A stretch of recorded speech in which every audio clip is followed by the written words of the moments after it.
What if the greatest healing is you laughing more, resting more, loving more, and living a life that nobody in your lineage had the chance to live?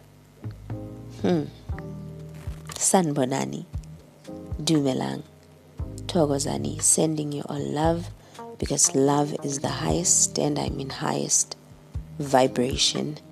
If you are new here, I am Dr. Mmatshepo Gaspa Mazibuko, a highly sought after spiritual consultant in womb and gut wellness, energy alignment, and soul-led wealth strategy, helping women escape being sacrificed at the altar of masculine success so they can live their wildest dreams in a calm, easeful, and pleasurable way. Welcome. In the previous SoulCast episode, we explored something that stirred a lot of reflection. The idea that maybe our job is not to carry the entire emotional history of our bloodlines on our shoulders. Maybe our job is to simply live our lives. And today I want to take that conversation a little deeper, because something interesting happens when someone steps into their healing path. At first, healing feels like freedom. You start to understand your patterns. You begin to notice where certain wounds come from. You start recognizing the behaviors that have been passed down through generations. And that awareness is very powerful. But somewhere along the way, something subtle happens. Healing stops being something you do, and it becomes something you are. Suddenly, every experience must be analyzed. Every emotion must be traced back to childhood. Every relationship becomes a mirror of unresolved wounds. Every moment becomes another opportunity to, quote unquote, work on yourself. And slowly, without realizing it, life starts to feel like one giant project that never ends. Not a life, but a project. But I would like us to explore a new possibility that what if healing is not meant to become our identity? What if healing is simply a doorway that you walk through so that you can return to living? Because sometimes the greatest transformation in a bloodline does not come from one person studying every wound that ever existed.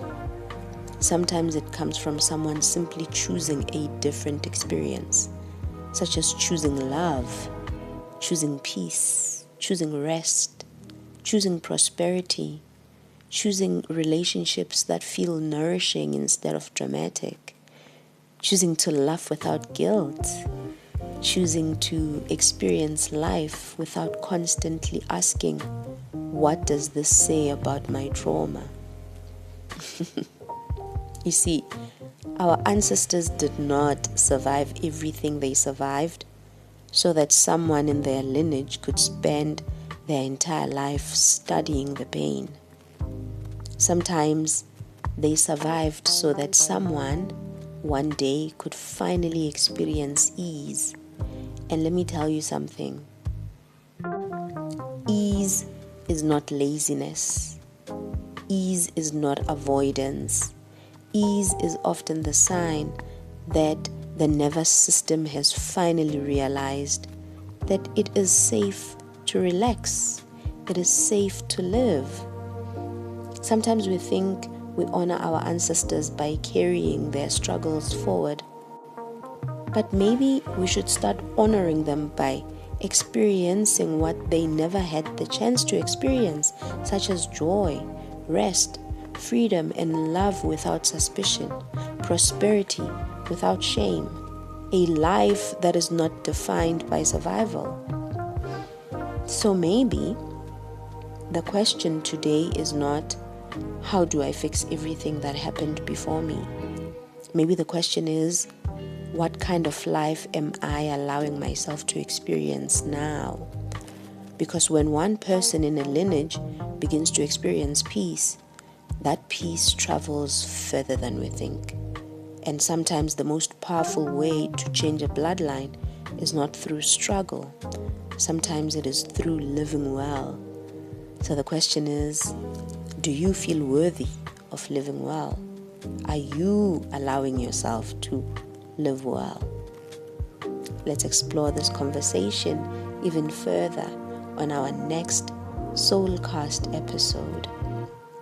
But I would really love to hear what your thoughts are on this subject we are currently exploring.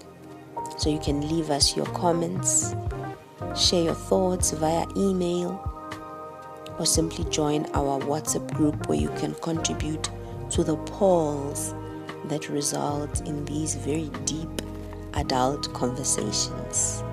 Until the next one, Ashe. Amako.